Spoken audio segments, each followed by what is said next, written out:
I'd like to tell everybody to dream big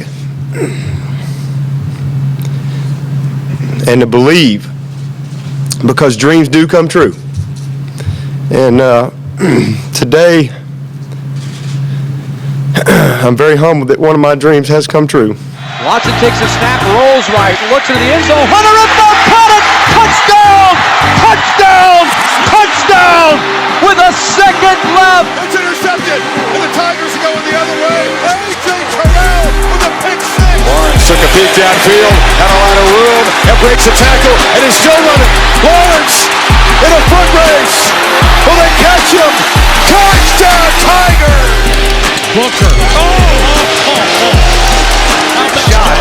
Chase Hunter drives it with time to shoot. He's got it, and it goes! Chase Hunter! And one! Pitch. And this one hammered high, deep to right, way back, and out of here! A grand slam! Seth Beer! He's in the lineup, and he has been a game changer. This one's out to center field. It is deep. It is caught! Oh, my goodness! Welcome to the Walk On Podcast for our first meeting with Nic and JT, clemson.fans, where we talk all things Clemson sports while examining the landscapes of college and professional sports. JT, to start out, what was your favorite and most interesting thing from the sports weekend? Nick, man, so much happened, bro. We were just me and you talking through it. So I gotta relapse a little bit and think about what I really would want to say. And my first really reaction to this question would have been Navy knocking off Notre Dame. That would have been such a sweet thing for the sport of college football, but it didn't happen. It's okay. And so I got to say, my favorite part of this weekend really was, for some reason, BYU was an underdog going on the road against UCF. I don't know what. Nick, what was that, bro? What I have no thinking? clue. I immediately put it on every single one of my parlays that I put out this weekend. What were they, 2.5? Dude, it was 2.5, 3.5, something like that, bro. To a team that's 3-4. I don't know, man. UCF. I mean, I know KJ Jefferson's kind of got that dog in him, but dude, like the Ghost Bus. I'm telling you, bro. Ghost Smells on, baby. Nick, tell me your favorite part of this weekend, bro, in the sports world. What you think? Well, JT, I got a couple, man. Yeah. The first one, as I was watching the Ole Miss Oklahoma game, there was just a squirrel on the field, 7-7. Squirrel takes it from about the 40-yard line all the way to the end zone, ties it up, 7-7 ball game. Yep. And then watching that BYU game, sweating out my parlays. BYU had a double snap fake field goal. Their long snapper snapped it to the holder, and the holder proceeded to snap it back to the kicker for a touchdown. Easily the favorite thing from the sports weekend is probably that. Yep. I mean, that's slight right there. I know that squirrel might need a home. I'm thinking Florida State. You know, they're struggling putting points on the board, so that squirrel might come in handy for the Seminoles. Yeah, absolutely. Norvell's he's gonna get in the portal and get the squirrel to Florida State. For sure, bro. But more recently and relevant to Clemson, we got Clemson basketball. It's starting up in Clemson, South Carolina, after an Elite Eight run. Yep. Last season.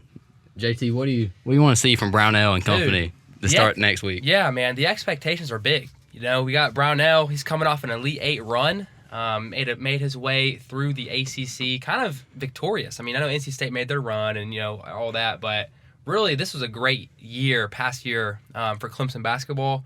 The problem is when expectations tend to rise for Brownell, he never really tends to meet them. You know what I'm saying? Absolutely. So we've got a lot of question marks. PJ Hall has departed. Joe Girard is not there anymore, and so we've got holes to pretty much fill. Does that make sense? So absolutely. I'll bounce this question back to you. How do you think we're feeling about this basketball season that's approaching us real soon?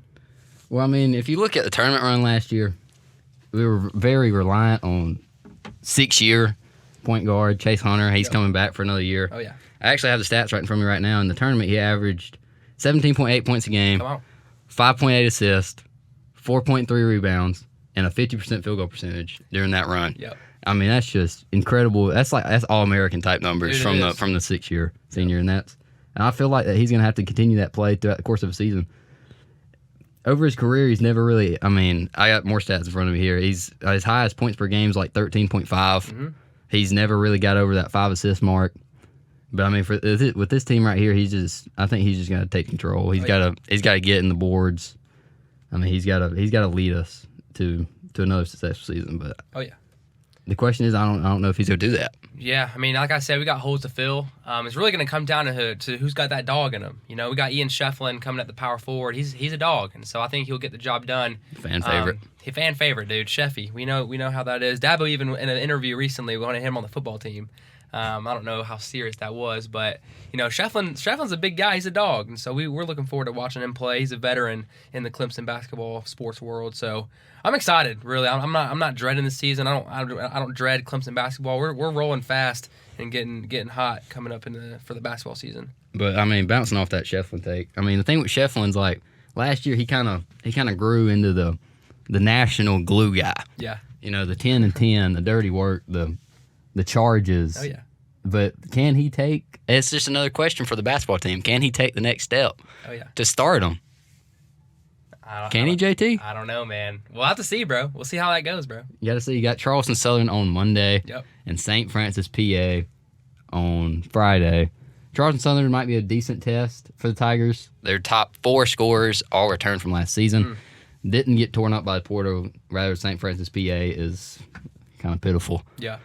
Yeah, they're kind of dog water. I'm not going to lie. I'm looking at our November slate right now, and really Boise State's a little bit of a question mark. We see them on their schedule. We're going to Idaho for that game, I believe. Is that right, Nick? Absolutely. Going to Idaho for that game. So that's a long way away, and we don't travel, a whole lot as a team. But when we do, we ball out, and so we're really going to be cruising, I think, through this November. I do have one little prediction for this November slate. I think we drop one of these games. It's going to be something silly. We tend to make a decent run in November, but drop one silly game. So I think one of these games in November, I can see us dropping. Nick, unless you disagree, bro, I don't know. No, I agree. The Boise State game is kind of a question mark to me. We played them last season, early in the season, and we struggled early in the season last year, even despite the run. I remember sitting at home watching us play Davidson in a tournament. We got down, I believe it was 25-6 early. Yeah. And I don't know how I didn't turn the game off, but I mean, we came back and won probably by 1-2 points. Yeah. But Boise was a close one last year. I mean, they're always a big favorite in the Mountain West. And sneaky ones, I mean, when we go to Florida for the 2024 Sunshine Slam. Yep. Say that 4 times fast. I know it, dude. I mean, you got San Francisco. They know. I mean, that's a little bit of a that's a little bit of a trap game. It could be, bro. Any of these games kind of through November 21st to the 29th. I think we take care of Radford, but I think absolutely, Boise State's our biggest question mark. I think we'll prepare well. That was kind of a trend last season with Brownells. We would be down by a certain amount of points. We would come back and finish it. So absolutely. We really are a second half team. We'll see if that bleeds over to the next season. But Nick, what I'm looking at is our December slate, dude. I don't want to bleed too much into Clemson basketball because we got football to talk. But dude, I'm going through every single game on this slate. These are all so losable. And so what are the odds we go 0-5 here, bro? I want to hear your take. I agree. I mean, actually, I was at soccer game last night, and me and my friend, we were talking about this December slate. Kentucky, I mean, they're ranked 23rd in the country right now. Before us, they played Duke, so I'm expecting Kentucky to walk into that game with 1 loss, but still ranked. We do get them at home, but it's a late one. It's a 9:30 tip. Yep. Little John will be rocking, but I really don't know if I see us coming out of that game. But that one's probably, honestly, them, and we play South Carolina on the 17th, but however, we play them in Columbia. Those 2 games are probably the most winnable to me. Really? Looking at this slate. Okay. Kentucky's coming in with a first-year head coach. Yep. I mean, they're a little gutted. They're obviously still Kentucky, and they're probably going to play Kentucky basketball. But Miami on the road, we always struggle on the road in Florida. Always. We went to Memphis last year, came out with a dub. But, I mean, they're a tough contest coming to Little John for an early tip at 11 a.m.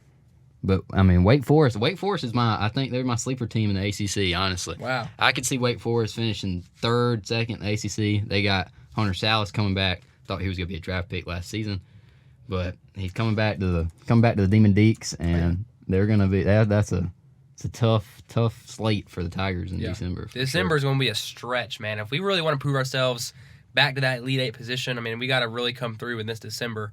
I think that's what's most important. So I got 5 games. Probably got to go. Got to go 3-2 in that stretch. At least.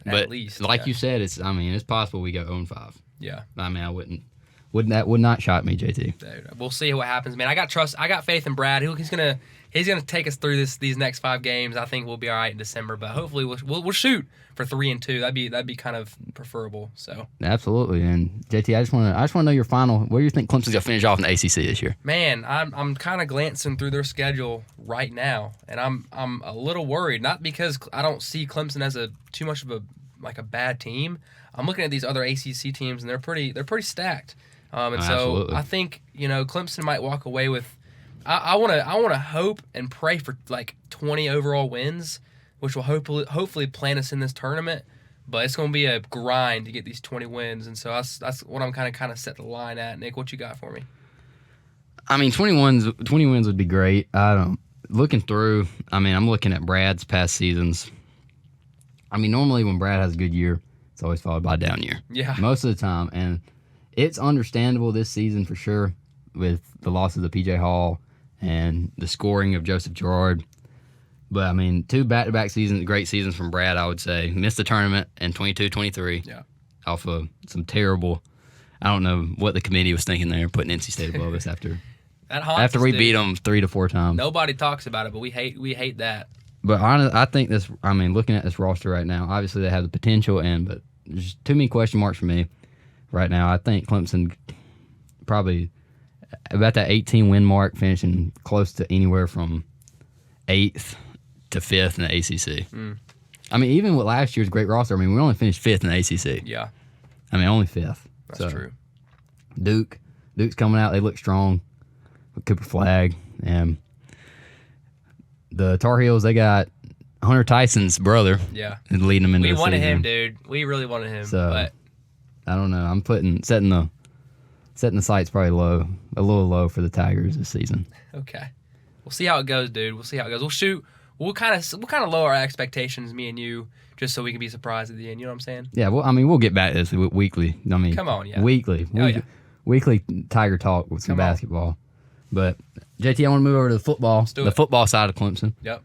You got coming off a bye week. Got a big one with Louisville, gritty team. The fighting Jeff Brahms. I don't know if you ever seen that interview with Jeff Brom in the XFL. I don't think I have. When he was hurt. That's funny. They asked him if he was playing, he got a concussion, I think 6 days before he was playing again. They asked him before the game if he's going to play tonight and how.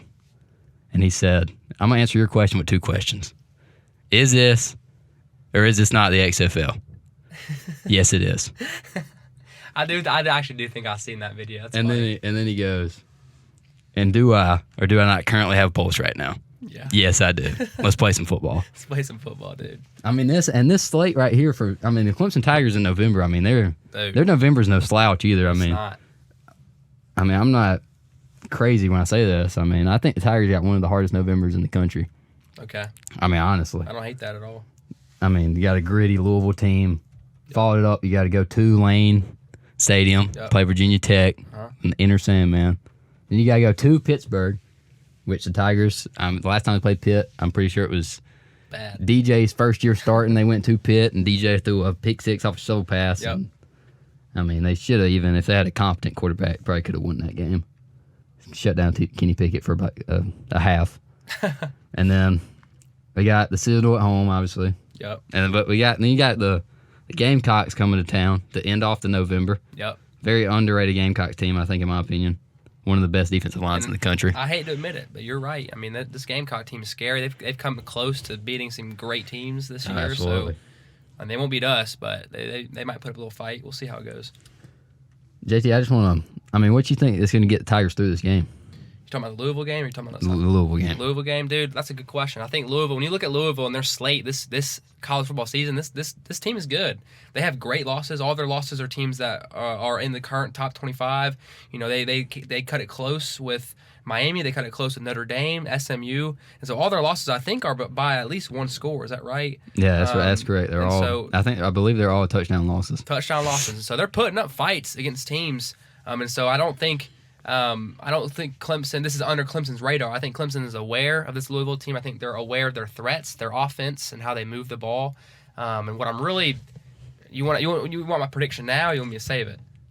Because I can keep talking. Just save it for a second. I'll save it, dude. Just give me your Tiger watch. Who are we looking out for the Tigers? What guy you think can make that difference? Yeah, that's simple. What I'm really looking to see out of the Tigers, I'm looking for Phil Maffa. I think Louisville is going to really do a good job of protecting the pass. They I guess struggled with that a little bit throughout the season, but overall they're not bad with their pass protection. But I hope they prioritize that with us, and so when they do, I hope to run it up their throats with Phil Maffa and see him tumble his way through. And so I'm really looking forward to seeing Phil Maffa and how we use him this game. I think Phil Maffa's been somewhat quiet. Yeah, absolutely. He's been consistent and he's made big runs, but he hasn't been like the star like he usually has been. So I'm excited to see that from Phil Maffa.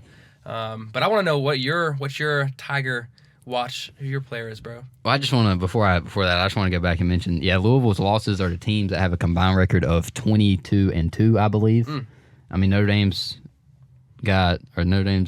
undefeated. No, they got one loss. They lost to NIU. Yeah, Notre Dame's got one loss. Miami's undefeated. SMU's got one loss to BYU. I mean, these teams that they've played, I mean, they're kind of battle tested right now, even though they haven't won any of these games. Yeah. They've seen the talent, and this is definitely Clemson's hardest test since Georgia. Yep. But backing off what you said, absolutely, Maffa is somewhat quiet this season. Now, walking into this season, I really believe that he was going to get anywhere from 20 to 30 touches a game. Mm-hmm. I mean, you look back at the start of November last season, really the Maffa come-out game almost. I mean, Notre Dame, I don't know how many times he carried the ball that game, but it was upwards of 25. And, I mean, he just destroyed the Irish. Yeah. And I think we've seen a little bit in tougher, and when it's gotten the ACC schedule, he's kind of picked up his production. He had a good many carries against Wake Forest. I think he had almost 20. But my Tiger watch is on the defensive side of the ball. Okay. It's going to be Avion Terrell. Come on. Even though it's no shocker that Terrell is one of the best cornerbacks in the country, in my opinion. I agree. Oh, yeah. But on the other side, I mean, the Louisville has got just Ja'Cory Brooks guy. Who's just an absolute difference maker for the Cardinals. I mean, they were down 20-0 to Boston College on the road, and this Brooks kid, I mean, he just makes plays after plays that gets him back into the game. I think he's averaging almost 100 yards a game. I think he's got 799 yards in 8 games they've played. He's got upwards of 7 touchdowns, I believe. He's transferred from Alabama. I mean, this kid's a star player. Stud, yeah. And while Clemson, they don't match up defensively. Like, Terrell's not going to follow him around all game, which honestly I don't know how I feel about that. But I'm not the coach of the Tigers, and I haven't been successful in my career as a coach of the Tigers, so they know what they're doing. Oh yeah. But I mean, we'll see matchups with Terrell and Brooks throughout the game, and I think that's just a matchup to watch. Honestly, Shuck throughout those 3 losses, I believe he's thrown for over 300 yards in each one. Mm-hmm. He's a little prone to turn the ball over every now and then, and it'll be nice to see how Terrell and the secondary stop Brooks. I mean, they were able to stop Elick Ailmanor early in the season for Stanford, limited him to just 50 yards. Oh, yeah. And one of those catches came in garbage time, so I don't really count it. It was like a 30-yard catch, so really 20 yards. Yeah. And then Casey Concepcion early in the season, we strapped him up, honestly. Forced him to fumble the football. I mean, let him have only 5 catches. Oh, yeah. I mean, but that'll be a matchup to watch Saturday for sure at nighttime in the Valley. And we'll see how their offense performs. We listed off earlier about how good their schedule's been, how good their losses are, but I really think through all the teams they've played, they're going to be faced up against the best defense that they've faced all season. And so we'll see how the defense pressures in, the D-line pressures in on their quarterback, gets him kind of pressured a little bit in this game. So I'm excited to see how this turns out. I'm really looking forward to it. Yeah, the bye week's definitely going to help Clemson. I mean, their D-line, I think, in my opinion, they've been a little bit underwhelming throughout the season. You look at the stats and they don't really finish sacks. Like, the linebackers really have carried the team in sacks this season, which is good to see. It's great to see for the Tigers. But you'd like to see, Tamarian Parker, TJ Parker, he's got in there 4 times, I believe. And Peter Woods has played barely 4 games, and he's got in there a couple times. But you got to see these other guys. You got to see Jaheim Lawson step up. You need these big guys up front. You got to stop the run. And I think what's going under the radar is the Cardinals running back, honestly, this Brown kid, this Isaac Brown. He's a true freshman, 5'9", 190. Oh, yeah. Throughout the season, you look at his stats sort of rival Phil Maffa's. He's got less carries, close to the same amount of yardage, about the same touchdowns. He's averaging 7.5 yards a carry. Yep. It's top 10 in the NCAA. I mean, this kid's different. I mean, he's only 18, 19 years old. Man. I mean, how the Tigers will stop that, JT? We'll see how it goes. Like, you are stretched a little thin with injuries on the D line, so you are right with the thinness of our guys. But Peter was back, right? Yeah, he's healthy. We got guys returning, coming off of injuries. So we'll see how they really perform. I love the way the linebackers have played this season. I think Wade Woodaz has been everywhere. I would love to see a little bit more from Barrett Carter, but we understand that teams watch out for this guy. He's a beast, and so his route and being successful is a little bit tougher than Wade Woodaz. And I'm excited about this group. Even Sammy Brown, he's not been bad in his freshman year. So we'll see how these guys continue to press on. I just want to give one more. I just want to hear your thoughts on this. Do you think the entire offense is going to have a little hiccups coming off this bye week, or do you think they'll pick up where they left off? Man, Nick, do you remember last season when we had a bye? Was that when we lost 2 straight after our bye? We lost to Miami and an NC State. Yeah, I believe you're correct. I think it was after a bye. And so we've already had a bye this season. Fact check me while you got that. I'll keep talking. But I think last time we had a bye this season, we did great afterwards. We had a solid game. But, coming off the bye this week, we've got a tough little November coming on. But one thing about Clemson football is we know how to kind of play in these November games. They're tough breaks for us. They break us down, and we really focus on that little championship phase, Dabo always, refers to. Yeah. So I think that, we might have some hiccups here and there, right? The play calling might be a little bit conservative at first, but when we really get comfortable, I think I'm excited to see how we sling it. I think we can with this team. So we'll see what happens. But no, absolutely, and you were correct on that. Coming after the bye last season, went to Miami and lost, went to NC State and lost, and then that's when it kind of flipped going into November, beat Notre Dame, and then route off 5 straight wins. Yep. And then it's carried us into this season. Oh yeah. But we'll see how this November treats us. Again, like I said, Clemson usually plays good in November. Right? I mean, the last November loss was probably the South Carolina game. Is that right? Just off the top of the dome. Yeah, I believe you're correct. Dabo always says real football starts in November. Come on. I mean, if they want to win, you got to win in November. Yep. So they're in a great place right now. Yeah. They can sort of control their own destiny. Yep. Especially, it's a little spoiler alert, but once Pitt beats SMU. Dude, come on now. Once Pitt beats SMU, and then the Tigers control their own destiny. But we'll see how it goes throughout November. That's funny. We'll see how that goes. What's your pick on the game? It's down to a 10.5 spread. Yeah. It started out at I think 11. Yeah. I picked it at 11. I will say, Clemson's never lost to Louisville in the history of college football ever. Clemson, I think are they 9-0 or are they 8-0? I think they're 9-0. I think it's 9-0. I think they're 9-0 against Louisville all the time. We've never lost. We've played against some pretty good players. Lamar Jackson. We've been able to beat him. I think this game really, it's going to come down to offense for the Clemson Tigers. I think we'll make a run in the second quarter. That's going to be our quarter to shine. I think we end up winning 48-24. That's my score. 48-24. I like it. I think we come up kind of close to mine. Is it? Okay. Absolutely. I don't even know yours, but I think we might give up some late points of our defense. That's been kind of the trend this season, is our defense doesn't really execute and finish in the end. I understand we've got new guys on there and things happen, but I'm rocking with a 48-24 pick. I'd love to know what you think, Nick. I like it. I think you got to factor in, coming into this week, I was kind of expecting this game to be a 3:30 kick. Yep. But, now we got the 7:30 kick in the Valley. Come on. One of the hardest places to play at. Whether it's night or not. I'm definitely taking the Tigers to cover this spread at 11. Mm-hmm. A little bit worrisome, as JT said, about the garbage time points. The defense gives up a lot. The backup defense, anyway. The stats on that this season, they've given up 21 fourth-quarter points to NC State and 21 fourth-quarter points to Virginia to allow some.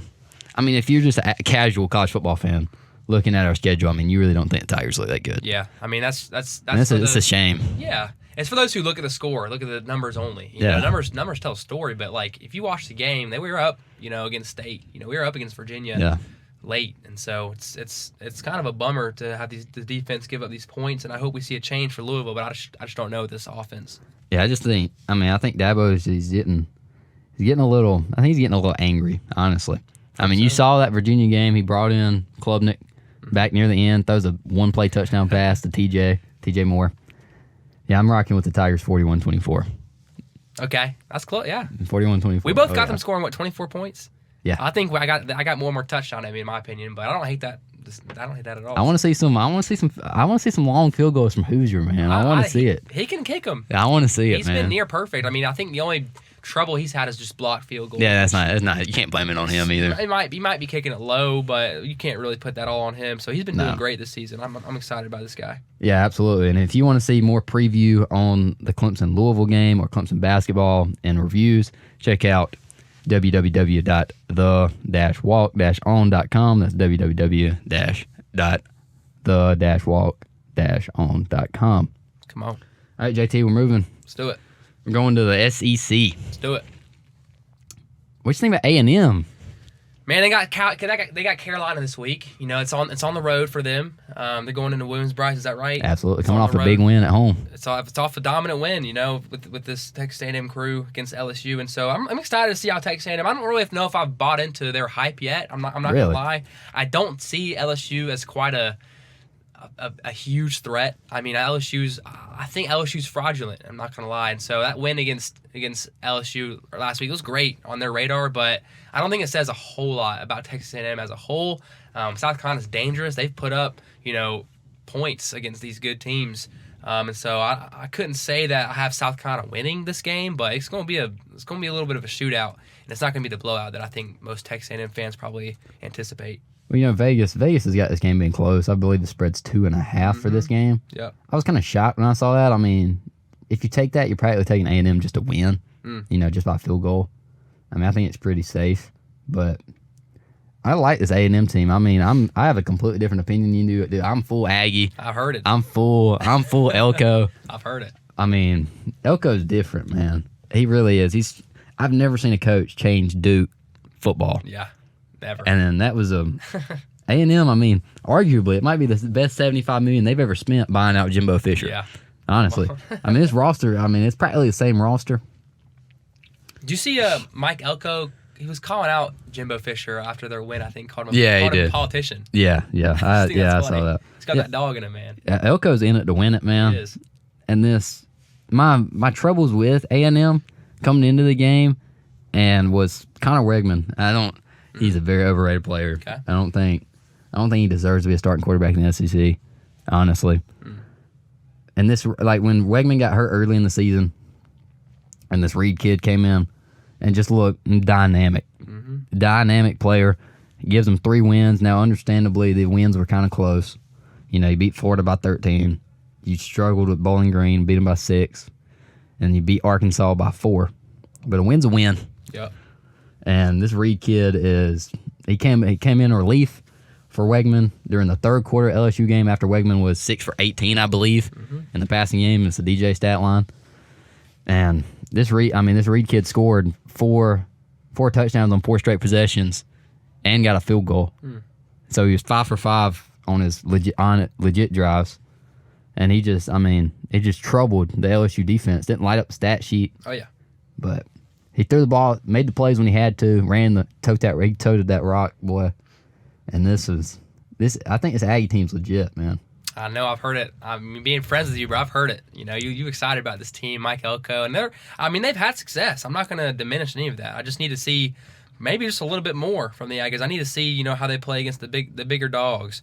I'm really looking forward to this Texas game at the end of the season. I think it's going to be a statement game for both these programs. Did you see the tickets for that game? How much? I believe the lowest ticket is top deck end zone in Kyle Field. Huh? Yeah, it's $750 for the lowest ticket in there. Oh my gosh. Yeah, that'd be. I mean, in my eyes, that's game day. That's got to be where game day goes. Absolutely, that's that not, season. No question. I've heard Clemson fans argue that game day would be coming to Clemson for the South Carolina game. It's just not going to happen. No, it's not. The rival week is just not our week in terms of game day. Mainly because of who, Nick? Yeah, it's because of South Carolina. It's because South Carolina. USC Junior. Yeah. Little bro. all the terms. Yeah. But this Reed kid, man. Yeah. He's good. He's a good player. And I think he elevates that offense with his run game. Uh-huh. I said to you, I believe Monday night, I think he's a Lamar Jackson. I mean, he's a little skinny. He's a true freshman. Okay. Even Herb Street was saying, he went to the same high school Herb Street's kids went to, Yeah. I believe. And Herb Street said he saw him as a started on varsity. And he's a dog, man. He elevates that offense. And A&M's in the sole control of the SEC right now. Right now, They're the only undefeated team. Yeah. I mean, even if they lose to Texas and win all the other games, obviously, I mean, they still might make the conference championship game. Nick, I'm going to ask you a question, bro. If Texas A&M had beat Notre Dame week 1, where would you rank the Aggies right now? I'm going to be honest with you. Don't say it. I put them at 2, probably. Okay, I thought you were going to say 1. No, they're not. They don't have the resume that the Ducks have right now. But Respect. I think they beat Notre Dame. You start reading that game. I mean, looking right here, Wegman threw 100 passing yards that game. I mean, that's pretty pitiful.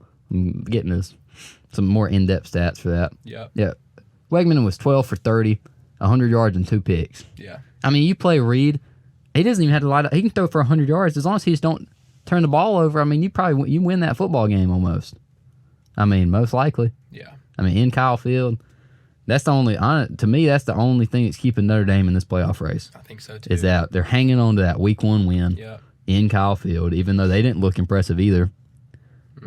But I think they got a title shot in the SEC. What about you?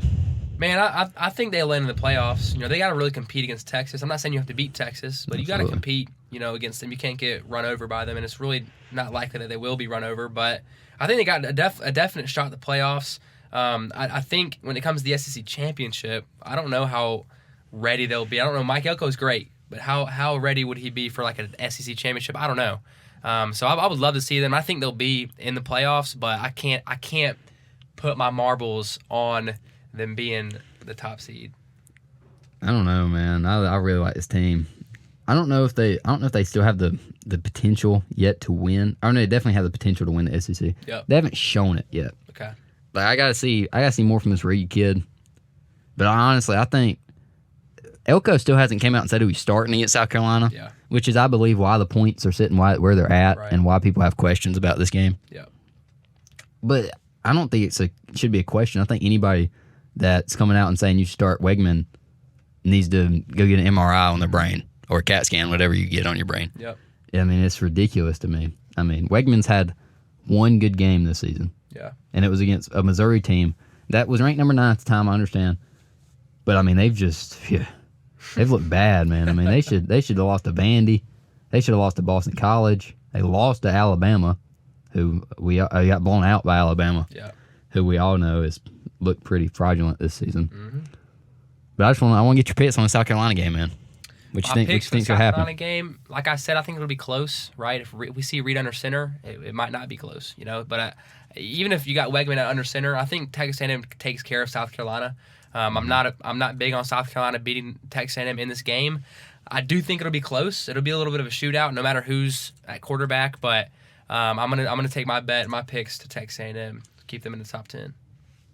Got you. What you think on the spread, man? You think A&M's gonna cover that spread? Like 2.5? Oh, 2.5. 2.5 right now. I think Texas A&M takes care of that easy. That's not a problem for me.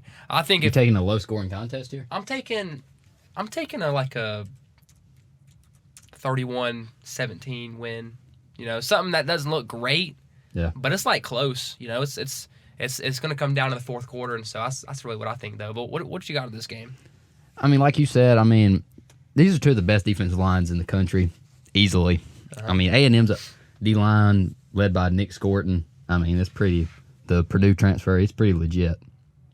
I mean, they demolished LSU up front, which is weird to me because LSU, I'm pretty sure they have 3 draft prospects on their offensive line that are pretty highly rated. Will Campbell, Emory Jones, just to name a few. But I mean, this South Carolina D-line is also legit. Yeah.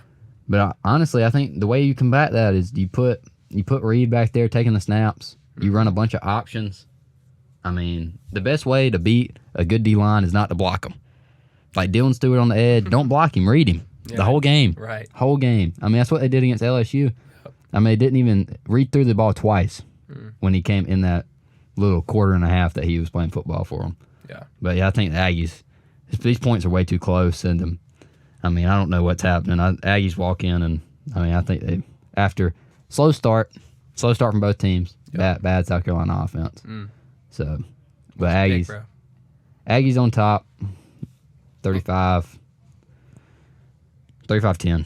35-10. 35-10. I don't think the South Carolina team can score, man. I mean, they put up points against Bama, against LSU. Bama's defense is horrible, man. They are, but it's on the road. As long as the Aggies play a clean game, Yeah. like they can't turn the ball over. Yeah, they have the ability to win by 40. Yeah. We got to see them play near a perfect game for that to happen. We really could see that. We don't know yet, but I mean, you look at the Ole Miss game. I mean, Ole Miss held South Carolina to 3 points. Yep.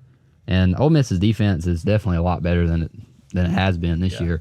But I mean, I don't think it's anywhere close to this Aggie defense. Right. But I mean, you go back to South Carolina's last game. They're coming off a bye week. Maybe that could be taken into account to affect this game. They just got done playing Oklahoma. They scored, I believe, 32 points in the first half and 3 in the second half. And I believe almost 21 of their points were off of the defense. I mean, I just don't. This South Carolina offense has been struggling under Lenore Sellers in his first year. I agree. Yeah. I'm not putting him off, but I mean, even looking at Cade, you can see what 1 year could do. Right. But right now, Sellers, he's not ready. He's not ready right now. Aggies on top. Come on. What do you think about LSU after this game? You think? I mean, they only have 2 losses, I believe. Yep. I mean, they technically playoff hopes are still in the air, but you think they're done?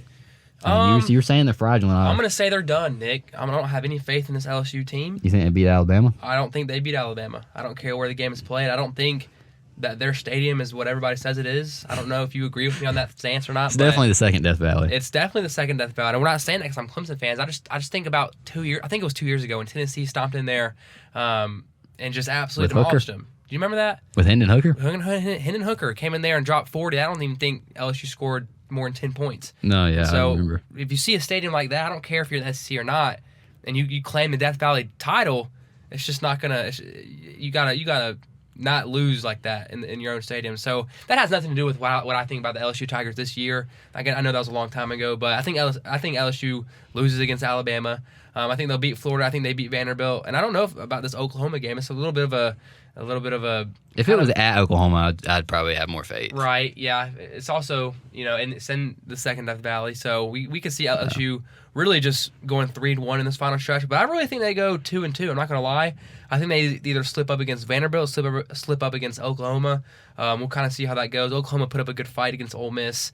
So we'll see how that really plays out. But I don't have any faith in the LSU Tigers for the playoff. I will be kind of disappointed if they're thrown in there because of their conference status. But that's really my take on LSU. What you got, though? No, I agree. I mean, looking at my notes here, I mean, how much of the issue is just Brian Kelly?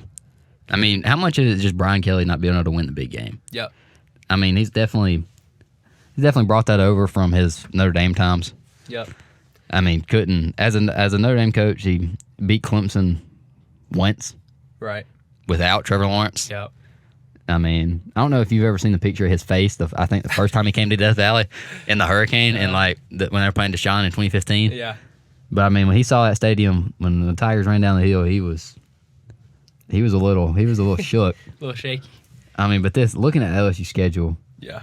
even if they do win out, and I think they have a chance to, I don't have much faith in this Bama squad. Okay. Especially with LSU coming off a bye to play that game. I think Bama's coming off a bye as well. Are they? But yeah, so Okay. that'll come in clutch for both these teams. Yeah, That's absolutely. how it usually is, but I mean, looking at that USC loss, it looks worse every dude. week. Yep. But I'm not one of those people that look at the ratings at the time of the loss. Like USC was rated 23. I don't really care about that. Yep. I mean, they're like 3-4 now. They're not anything. Yeah.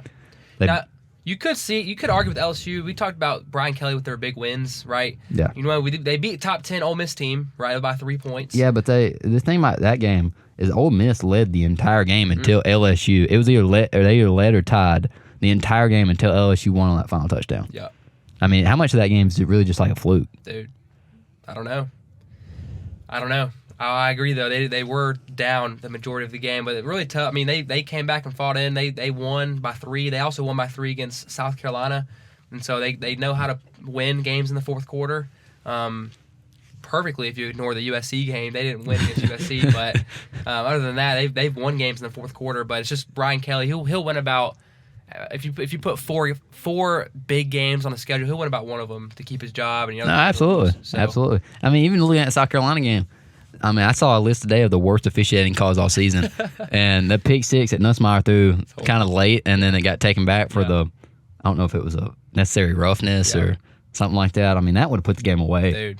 So, I mean, a lot of question marks for this LSU team, which I'm a fan of of Nussmeier. Mm-hmm. I mean, he's a stat machine. Yep. He may turn it over every now and then, but in my opinion, he's the most pro-rated quarterback in college football. Honestly. Yeah.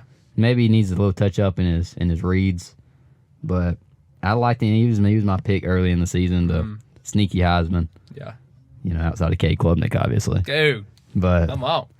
Man, I bet $20, and if you follow Clemson.fans, you know this about me. But I bet $20 and a dare of that Cade would land in New York last year. really, $20 on it, and I lost the bet, and I had to post on the Instagram about how I'm transferring and close to NC State and turn this page into an NC State.fans. And so if I had made that bet this year, I would be on the edge of my seat hoping for Cade to get in. But I knew in about September that he wouldn't land in New York. So I wish I made that bet, this year, not last year. no, absolutely. I remember talking to my dad. I'm a massive Clemson fan. I'm the guy that rewatches Clemson games in the off season. And I rewatched the Tennessee game in the off season before last season. And just looking at Cade's performance, I mean, you look at that Tennessee game, a lot of it's not on him. Mm-hmm. Obviously, he had some bonehead decisions. Yep. But I mean, he made some good throws with. I mean, if you finally gave him a good offensive line and some weapons. And I told my dad last season, I was like, don't be shocked, Cade ends up in the Heisman race. But just like, I mean, I was season too early. Yep. Season too early. But back to the SEC. How much of this chaoticness that we're seeing now? How much of it is just going to end up with Georgia being champs again? I think that's so accurate to call Georgia the champs again. And I think they've. Would you say they've struggled this year? I mean, they lost to Bama, but if you take a look and I don't think they've passed the eye test. You don't think they passed the eye test? They definitely looked better last year. Absolutely. I mean, their record suggests that they're good. 100%. But when I look at this team and examine them, man, I think they have got what it takes to win. They've been humbled by Bama, right? They know what it feels like to lose, and I think they'll do everything they can to avoid that feeling for the remainder of the season. So I think I definitely have them in my playoff as the SEC championship. We'll see how it goes from there, though. No, I definitely think they're probably going to make playoff. But what's funny is I think they have one of the hardest SEC schedules remaining. Oh, yeah. I mean, you have Florida this weekend. We'll get picks on that later. Then they got Ole Miss. Yep. They have they're coming off a bye, but then they're done. There's the rest of their byes. Oh, yeah. I mean, you got Florida, Ole Miss, Tennessee, a throwaway game against UMass, and then Georgia Tech. Georgia Tech's no slouch, especially if their quarterback's healthy. By that point, Haynes King.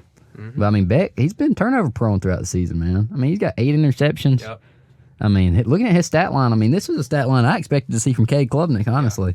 Yeah. I mean, about 2,000 passing yards, 15 touchdowns, 8 picks. He still got 20th QBR. I don't even really know how that stat's calculated. I don't know. So, but I mean, 8 picks, and I'm pretty sure he's thrown almost all of them in the Alabama and Texas game, if I'm not mistaken. Yeah. I believe he threw. Let's look at the Texas game here. Yeah, he got 3 interceptions against Texas. I mean, that's pretty. It's horrible. Yeah, that's not. I believe he threw 4 against Alabama. Yeah. Yeah. Or no, 3. He threw 3. Did he throw it against Clemson? No. No, they didn't turn the ball over. I didn't think he did. But I mean, that's honestly. I mean, I wasn't shocked at the time, but now looking back, I'm shocked we didn't force turnover. But I mean, Georgia. I mean, you look. I mean, as I mentioned earlier, they don't look like they passed the eye test. You gotta. I understand they beat Clemson 34-3. I understand that, but looking at halftime, I mean, they're sitting there winning 6-0. Yeah. I mean, that game. The second half just got out of control. I don't even think you can look at it. Exactly. Not even being a Clemson homer. Yep. They should have lost to Kentucky on the road. Kentucky had a pick 6 called back, kind of like the LSU South Carolina one I just mentioned. Yeah. I mean, you really got throttled in the first half by Alabama. Right. And then they kind of took the foot off the gas in the second half, I guess. Yep. But you still lost to Alabama, who was number 4 at the time. But, I mean, it's like I said, I don't really care about that. That loss looks worse and worse every week. You beat Auburn. You struggle. You let Mississippi State score 31. And the Texas, I mean, the Texas one was good. That was a good win. That was probably their best. That's their best win all season. Yeah.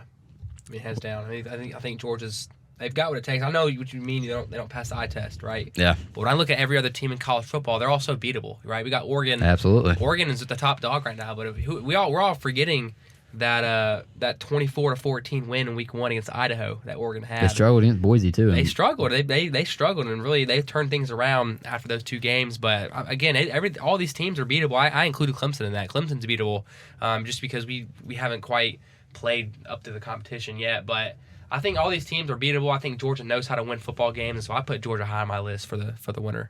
I agree. And then, you talk about Oregon. That's kind of a perfect segue. Let's do it. I literally have a question right here on my notes right here. Is Oregon legit? Is Oregon legit? Are they man? legit, man? I bet on Illinois to backdoor cover with the 21.5. Okay. And, Illinois just got throttled, man. Oh, yeah. Brett Bielema, he must have got a little skinnier over the weekend. Oh, yeah. Because Illinois always plays better when Brett Bielema's fatter. Mm-hmm. So I don't really understand what happened there. Yeah. But that kind of blew up a couple of my bets, and I kind of fell back into the thoughts of a gambling addict. Dude, I'm there with you, bro. We were just talking about it, but I'm really confident in Oregon. I think they are legit. If that's the answer to your question, I think their win against Ohio State was sentimental for their season. The win against Boise State is looking better and better. They've just got a lot of key wins on their resume, on their schedule. Illinois is a great win, and for the last 4 games that remain on their schedule, it's really a cakewalk to the Big Ten championship. Absolutely. We've got Wisconsin is really the biggest question mark in my opinion. I think Wisconsin is about as good as Louisville is in terms of performance and Greedy. rating. Absolutely. And so I think they're a 3-team loss right now, but Wisconsin could be a threat for Oregon. Oregon will go into Madison and play Wisconsin on the road. And so, we'll kind of see how that goes for Oregon. I really don't know. I'm confident they're going to win out, but that game is really the biggest question mark in my eyes. But you're not scared of them going to the Big House this weekend? No, I am not scared of that at all. I think Michigan's embarrassing to kind of. They're starting Davis Warren again. I don't They're care. back. I do not care. I do not like Michigan. I don't. And it's funny. I really did pull for them to win the Natty last year, but yeah, I did too. Just how do you go from winning a national championship?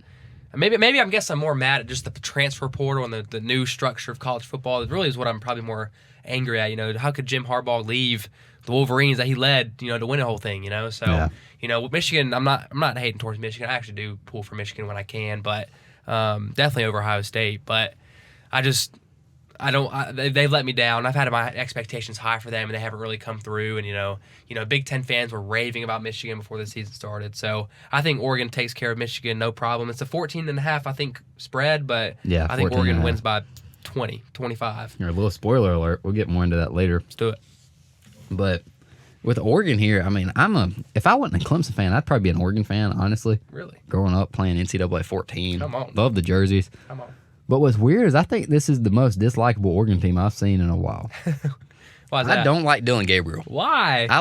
He's a good football player, don't get me wrong. Okay. He's so old. He's old?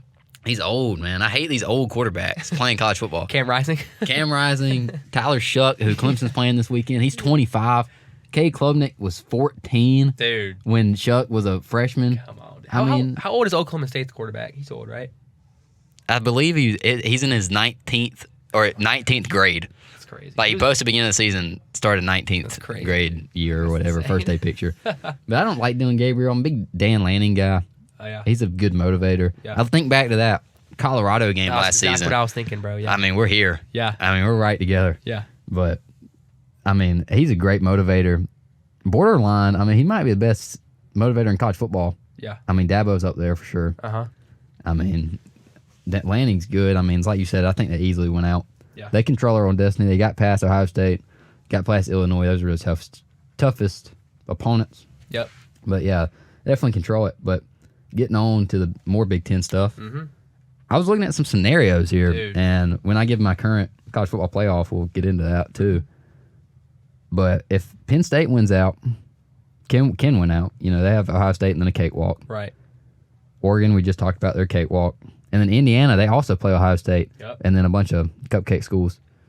If they all go undefeated, you're sitting in a scenario that people have been talking about the ACC all season. Yeah. Likewise. Three-way tie. And, they all go undefeated. They're all in the playoff. How likely do you think that is to happen?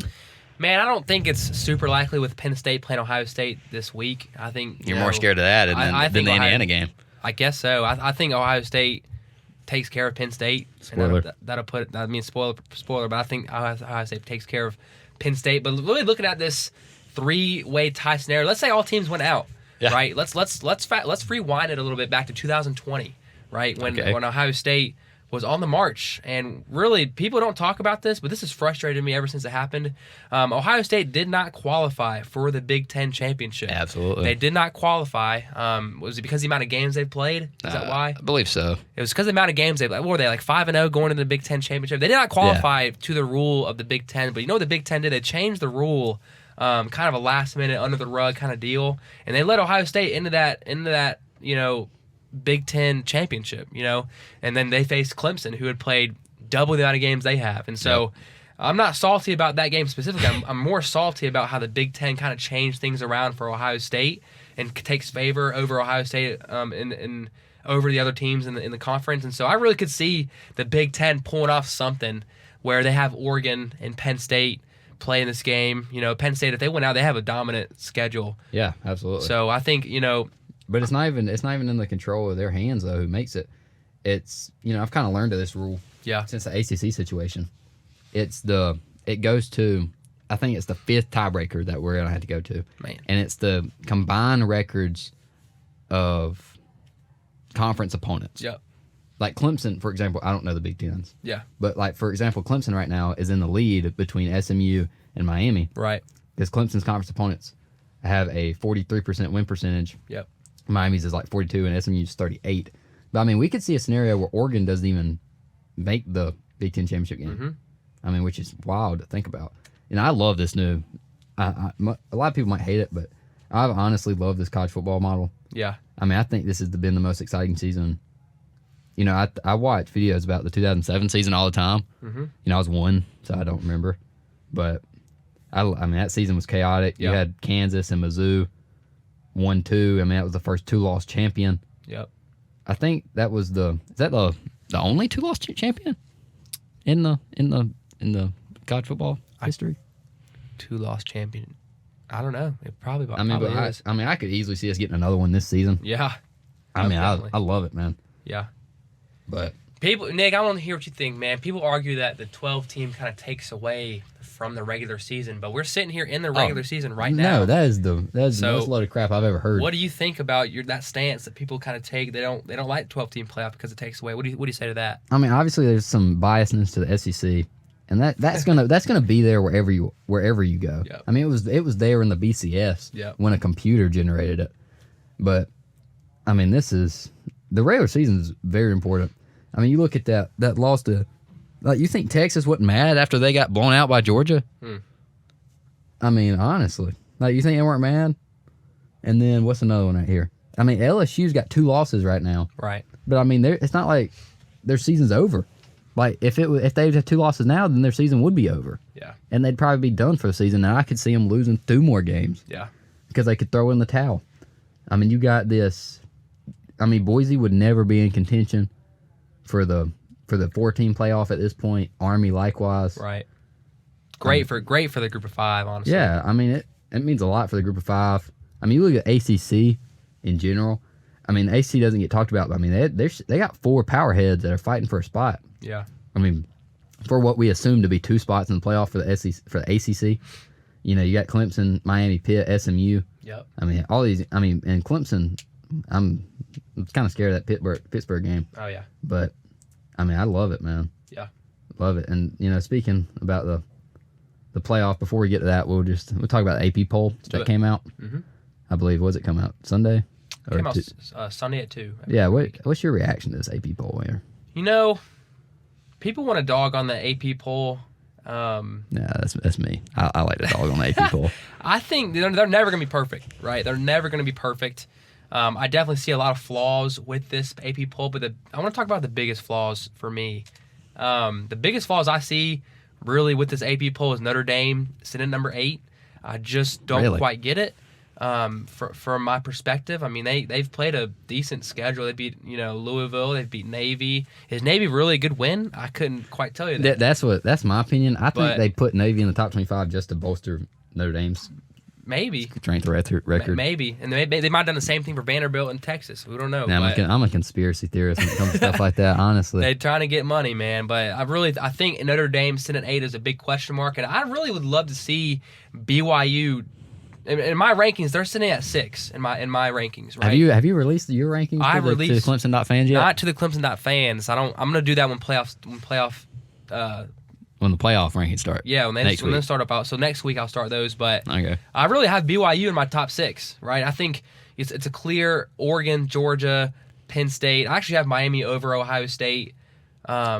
And then I have those two. And then BYU sitting there. I have them above Texas. I think BYU has done enough in my eyes. They beat Kansas State. They beat SMU, 2 teams with 1 loss. And so the biggest question mark to me, I like BYU. As long as they're in the top 10, I'm fine. I'm not going to give too much hate. But I do not understand why Notre Dame is in the top 10. I just don't get it. I know that they beat Texas A&M, but it's just not. They're not a top 10 team. So absolutely. That's my biggest takeaway. But what do you got for this 25 poll? Just to give my thoughts, honestly, I don't have much issue with top 10. Mm-hmm. Proving I'm not a Clemson homer all the time. I understand why we dropped. Oh yeah. I mean, we don't have a good win. Not at all. We don't. We expected to have good wins at this point, but we don't. But my thing, man, we looking here. You scroll down to about 18. You looking at Pitt. Dude, Pittsburgh's got better wins than we do, I believe. And they're about to get another one. But why is Pitt at 18? Why is Pitt not above LSU? I don't know. Who lost to USC? I'm looking at Boise State too. I mean, they play in the Mountain West. Yeah, Boise should be over Alabama. Pittsburgh is low, Nick. They're low. Yeah. So I think they should be kind of where I don't understand why Iowa State is at 11 either. Yeah. Iowa State has not gotten one win. I think if you switch Pittsburgh and Iowa State, you'd be fine. Yeah, absolutely. I agree. Iowa State's way down on my list, and Pittsburgh is a little bit more high. And Indiana's a little low for me too. I mean, they've dog stomped everybody they played, even with a backup quarterback. Yeah. I mean, they went in and they've won every game by 14 plus. Yeah. Which is, that's a crazy stat. Yeah. In the Big Ten. Hey man, I'm excited for the playoff ranking to come out this coming week. But as a Clemson fan, I'm ready for reality to hit. A lot of these Clemson fans have us in the top 5 for whatever reason. Yeah. And while we've played good and put up numbers, we have not played a very good team. Absolutely. And so as we are ranked low coming into this playoff rankings coming out, I think the teams we have left we'll be able to climb the ladder. You know what I'm saying? So yeah, it'll be if we win, it'll be a steep climb for the Tigers. Oh yeah, for sure. But I mean, just hitting on a couple more things here. I like to look at the bottom of the rankings. I'm a bottom of the ranking guy. I don't really care about the top because the top will fill out itself. I have no clue why Missouri's still ranked at 25. This Missouri team is horrendous. Yeah. I mean, as I hit on earlier, they should have 4 losses right now. And Vandy's got a bad loss, but if you're going to rank them just before they play Texas, when they play a close game against Texas, you can't unrank them. You can't. And looking at Illinois at 24, Illinois is 6-2. I understand. Yeah. But Bama's 6-2, and Illinois has lost to who they got destroyed by Oregon. Yeah. Understandable. Yep. Who else they lose to? They lost somebody good. Then Penn State. They lost to Penn State in Happy Valley. Yeah. 21-7 in a close one almost. I just want to hit on a couple more things here. Let's do it. Washington State sneaky. Oh, they're nice. They're climbing, and what I like, and I'm not a Colorado guy. They were normally in the media, but they're doing this quiet this season. Sitting at 6-2. I mean, if the cards fall right in the Big 12, don't be shocked if you see Colorado in the playoff. I would love it if they win the Big 12. Yeah, honestly, they'd have to really grind to achieve that, but we'll see how it goes. Yeah, absolutely. JT, we're moving to the playoff. I want to give. We kind of took different routes given our playoff rankings here. Yep. You gave a current model. If the season ended today, I sort of projected what I think teams are going to finish. And I think that's a great balance here. But I want to start off with yours since it's current. Yeah, I mean, I think if the playoffs were to start today, right, the biggest change we see is LSU would drop. Originally I really had LSU in my playoff, but they would drop and get replaced with Texas A&M. And so really for me, in my playoff prediction right now is I've got Oregon at 1, Georgia at 2, Miami at 3, and I got BYU at 4. I'm pretty confident with these teams. There could be a switch between BYU and Miami. It just kind of depends on how each team pans out. But right now, that's what it is. If it ended today, And that's proven we're not Clemson homers. It's just proven. Just another one. It's proven, and I'm not trying to revolve my. I was talking to a buddy earlier, and this might hurt for some Clemson fans to hear, but I like the sport of college football more than I do Clemson football. I'm more of a college football guy. I'm just gonna say it. I know that's not me. Okay, I mean that's me, and so I try to be as real as possible, despite me being a huge diehard Clemson fan. So I'm not putting Miami out right there to prove anything. I really do think Miami, if the season ends today, they'd be at the 3 spot. Let's move on to the number 5 spot, which would be Penn State. I think Penn State matches up with Boise State, sitting at the 12th seed if it ended right now. I like it. That game would be played in Penn State. That'd be a fun game too. I mean, you'd have JT. Yep. I don't think JT would get over 70 yards. Yeah. That Penn State D line. Yeah. What's that? Abdul Carter. That's the guy. Yep. Yeah, led by Abdul Carter. I mean, you'll see it. You'll see it this weekend. Yeah. Little spoiler: we're getting to Ohio State, Penn State after these rankings. Yeah. You'll see it. You'll see my thoughts on that. But that'd be an interesting matchup. I don't hate that. I like it. I like that matchup for right now.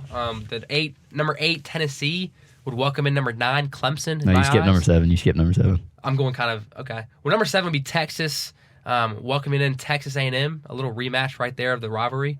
That'd be if it were in today. Okay. I don't know if I like that. Number 6 Ohio State would welcome in number 11 Indiana. It'd be a game played in Columbus. Indiana has what it takes to fight. And like I said earlier, number 8 Tennessee would welcome in number 9 Clemson. So that's how my playoff would look right now.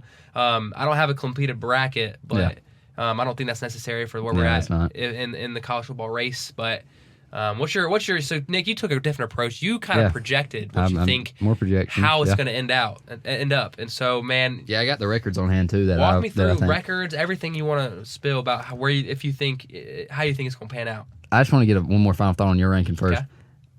You had a lot of rematches in there. I did. And it's going to be interesting to see how the committee treats that. Yeah. It's going to be like, maybe this team deserves a 6 seed, but they'd be the 6 plays where they play, the 10? Yeah. Or the 11? 6 plays the 11. 11, yeah. It would be interesting to see, Texas A&M 6, Texas 11, a mix of that. It'd be interesting to see if they go, hey, let's give A&M 7. And we'll boost up that 7 team to the 6 seed just so we don't get a rematch. Yeah. Because there's going to be a bunch of rematches in college football this year, which is something that we've never seen before. Mm-hmm. It's going to be a completely different landscape, and more like the NFL model. Yeah. But I like it. I love it. Yeah. Yeah. But starting off my rankings, let's do it. Number one overall seed, we're going Oregon. Okay. Who's going to win out 13-0, winning the Big Ten championship game. Okay. Number 2, Georgia, sitting at 12-1. Like we mentioned earlier, the SEC is probably just gonna all this chaos for nothing. Yep. Just all this chaos just for Georgia to walk out champs again. Yep. Georgia always plays better as the season rolls on. Yeah. Sitting at number 3, and I got Clemson. Sitting at 12-1. I like that, dude. Winning ACC. It's possible. Number 4, sitting at BYU. They're winning out. They're winning the Big 12. You got them winning out. Yeah, BYU. Yeah, so they'd be undefeated. Yeah, 13-0. So you got Clemson sitting behind. No, I got Clemson in front of an undefeated BYU. In front of okay, that's interesting. I think they had better wins. Okay. And that's kind of been talking about the top 4. It's kind of been, thought consensus throughout the whole culture of college football that it's going to be a mix between the SEC, Big Ten for 1-2, and then the ACC is kind of locked in at 3 spot. Yeah. And then the Big 12 at 4, just by how people perceive the conference, the conferences. But real hot take here, before I keep moving on. We could see a world where we have a 2-loss SEC champion, and that ACC champ could move up to the 2 seed. Dude. I mean, honestly. In a world where Georgia's not as good as they usually are, which we're living in that world. Yeah. That could be possible, bro. And I would love to see that for the ACC itself. That'd be great. I don't care what team's throwing in the 2 spot. As long as it's ACC team, that'd be awesome. All right, moving on. Let's do it. Got the 5 seed here. Got Indiana. Okay. With sitting at 12-1. It's hot. 12-1. They went out in the regular season. They I don't really know the tiebreaker right now. I don't really know how it works. Right.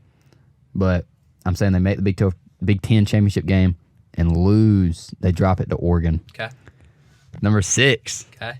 You got 12-0 Penn State. Come on, dude. Penn State.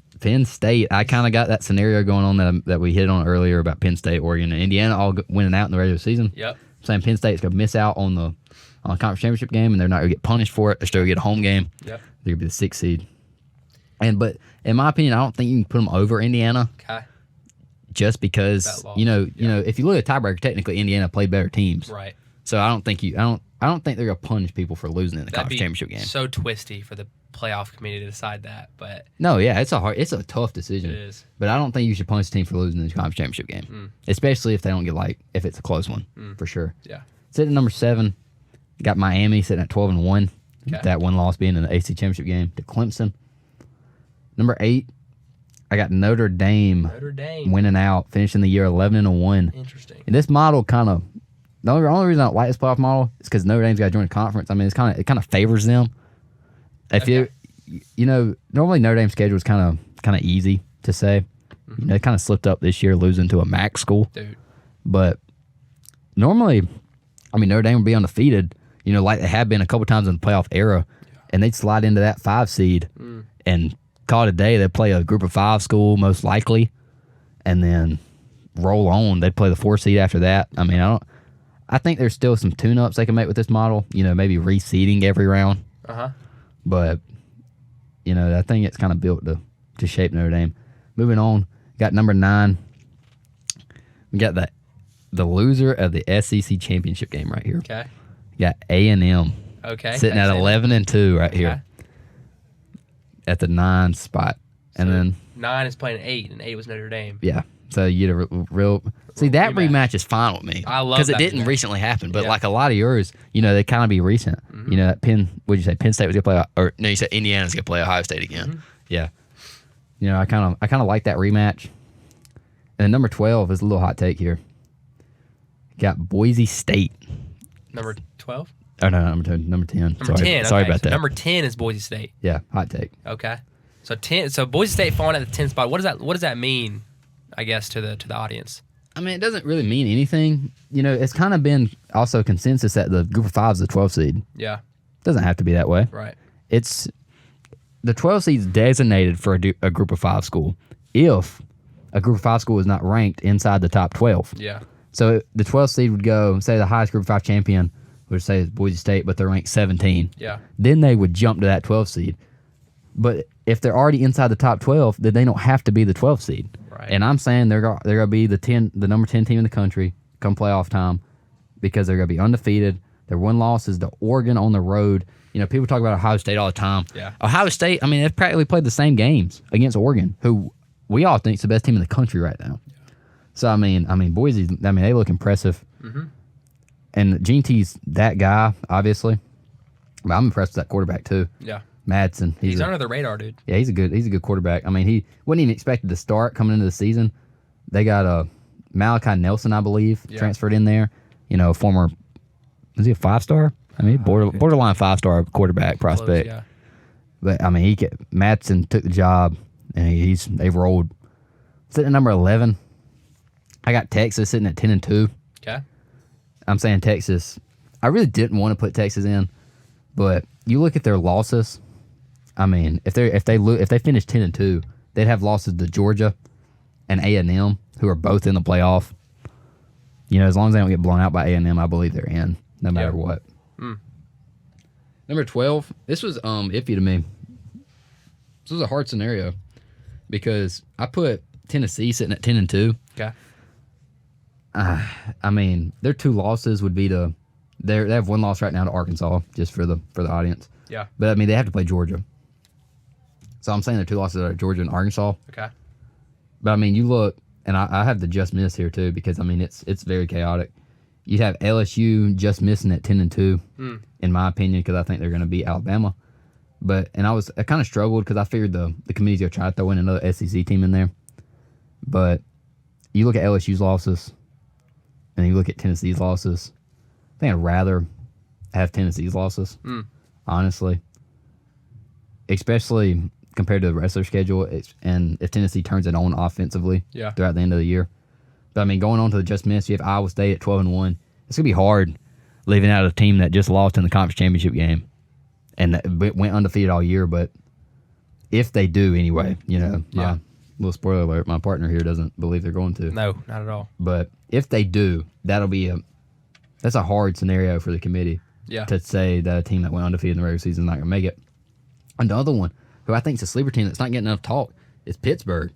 I mean, if Pitt beats SMU and just loses to Clemson, they'll be sitting at 11-1. Yeah. And if this was the SEC, they'd be a top 5 team. I know, man. I mean, without question. I mean, it'd be like the Penn State scenario. I mean, you're punishing a Pitt for not making the ACC championship game that they don't really have. I mean, they obviously have control over, but I mean, you lose to Clemson, who in my playoff is the 3 seed. Right. Then you have a 12-1 Army. That's hard. It's hard, dude. But I mean, Army would have their chance against Notre Dame. Right. You have a 10-2 Illinois just missed. Obviously, in my model, which kind of makes it easier with me saying Ohio State's just going to lose to Penn State and Indiana, because if they don't lose both to Indiana and Penn State and they just lose to one, then this is even harder. Like you'd get, like right now I have I have 3 Big Ten teams in it, but then you'd get a 4th Big Ten team in. Yeah. And then you'd probably swap them with an SEC school, honestly. Yeah. In my opinion, I think the top end of the Big Ten is better than the top end of the SEC. I think the Big Ten is the conference of college football right now. Hot take. And then you'd have Washington State sitting at 11-1. That is my playoff with the just missed. I don't hate that at all. I mean, I don't know about Texas being below Boise State, but that's just my opinion. I like that Boise State's not a 12 team. Everybody throws them at 12. That's not necessary. You know, right? That's not necessary. That's not promised by the format. So yes, I do appreciate the kind of moving around Boise State. I would like that because it really is likely, to be honest. But I feel like Texas. I mean, I understand. I said if they only lose to A&M to finish the year, I think they're in. Mm-hmm. But you look at their schedule. I mean, their schedule is not good, man. I mean, it's borderline. Might be worse than Clemson's. Yeah. I mean, maybe. You have just running through it. I mean, you beat Colorado State, terrible. You beat Michigan in the Big House. I mean, it's decent, but like that game looks worse every week. Yeah. Beat UTSA, ULM, Mississippi State, destroyed Oklahoma. Barely beat Vandy. I mean, Texas, they ain't nothing special right now, man. Yeah. They'll prove themselves. Who they got left? Florida, at Arkansas, Kentucky, and then at A&M. Okay, so it's going to be the A&M game that we really get to see. Yeah, the last game of the season, we're going to see if this team is actually, but I don't think they win it, so. We'll see. All right, moving on to some weekly picks here. Let's do it. We already picked the Clemson Louisville game and the A&M and Little Bro game earlier in the pod. We're starting off here with the big noon kickoff, and I'm kind of upset about this, JT. Why are we not giving Penn State Ohio State a night kick and a whiteout scenario? I think they need the whiteout, but it's just the money, bro. Fox loves the big noon kickoff, and so they're doing what they can. And I think what really generates Fox a lot of money is they set the big games at noon. That way, the 3:30 games are more watched. The 3:30 games have skyrocketed in views over this past couple years with having big noon kickoffs being this high. Like we had Michigan and Ohio State; they were 2 teams who had a big noon kickoff, and the 3:30 games after that, they really had a lot of more production, with views. So I think it's just about money, bro. It's not really about the fans. The fans will love it either way, but I agree. I would love to see this game a night game. If it's a night game, I have a different prediction, but we'll let you go. We'll let you spill your prediction first. Yeah, honestly, I mean, like I said, I'm upset it's not a night game, but I don't think it's going to affect the fans, dude. I think the Nittany Lion fandom, they're going to be rolling in early. Brian Day, he's 1-7 in top 5 games in his career, and what's funny is James Franklin's winning 8 against top 5 teams in his career. So I mean, something's got to break here. Like something's got to give. And I just, I don't know we don't know who's playing quarterback for Penn State, and we're not going to know. Because it doesn't have to be released until, obviously kickoff. It doesn't have to be. It's whoever runs out there first. And Penn State struggled early against Wisconsin with Drew Adler at the helm. And then we saw this kid who looks like a Trace McSorley clone almost. And I love me some Trace McSorley. Miss Bro Perbrula. It's a tough last name to say. Yeah. But honestly, I think Perbrula gives them the best chance here. Especially Ohio State's defense is what they got. What's got going for them right now? They can't run the football. We saw it against Nebraska. Their offensive line's hurt, which is incredible to me. You can't run the football with having Travion Henderson and Quinshai Judkins back there. But I mean, you're putting a lot in Will Howard's hands, and I don't think that's what they wanted to do. coming into the season. I think I want Penn State to win this game, and I think they're going to, just because of how dominant that defense is. Yeah. Their defense is incredible. It really is one of the best in the country. But my play here for my betting play is probably the under in this game. It's sitting at 45.5 for total. I don't think it's gonna get anywhere close to that. I mean, maybe it might get close. I don't know. But I think Penn State squeaks out like a 21, 24, 13 win. Something like that. Yeah. Honestly. But I like Penn State here. Yeah. We'll see how that goes. You saying for sure 24-21? Is that your prediction? Well, 24-21 cover goes over, so I'm going to say 24. I'm going to say 24-13. Okay. 24-13. But be on the lookout to see how Ohio State's trying to get them receivers in play here. Yeah. But it's like I said, I don't know if they have much trust in their offensive line. There was a bunch of conservative play calls versus Nebraska, which is weird to me, especially since they were down. Yeah. But, I mean, these receivers are different with Jeremiah Smith and Ibuka. Right.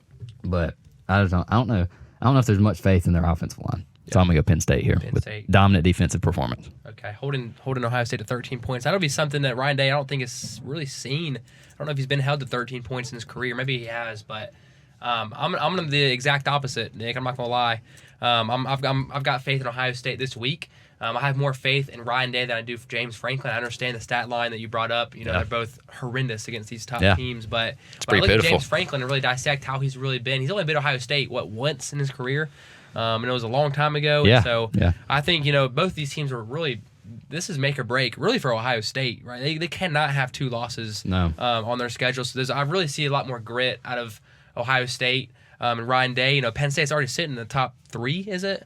And so Penn State's like, they might get too high in the sky a little bit, in my opinion. I like the way Ryan Day coaches in these big games a little bit. I understand he doesn't have as well of a performance, but he's putting in bigger games than James Franklin is. Right? He got more experience probably. Yeah, in you his look short career. Yeah, exactly. You look at how he's played against Michigan. It hasn't been good, right? You look at how he's played in the playoffs. Hasn't been good, but he's made playoffs, right? He's made the Big Ten championship more than James Franklin has. Yeah. So he's been put in bigger games, in my opinion. Therefore, I think this game will be all on Ryan Day's favor. Ohio State fans might not like it because I don't even think they like Ryan Day, but I think he'll take care of it here and extend his little time at Ohio State. I've got Ohio State beating Penn State. I'm gonna say 27-17. Ohio State beats Penn State. I like it. Honestly, I mean, before we move on to the next one, I think if Ohio State wins, I think it's a throttling, man. I'm excited. Like if they win, I think they blow them out. Okay. But if it's close, I don't think they finish it off, man. Yeah. I'm excited to come back in this room, Nick, and to talk about how Ohio State beat me Penn too, State, bro. I'm excited about it the other way, though. We'll see, bro. All right, moving on. We're on to the SEC here. Let's do it. Got Ole Miss at Arkansas.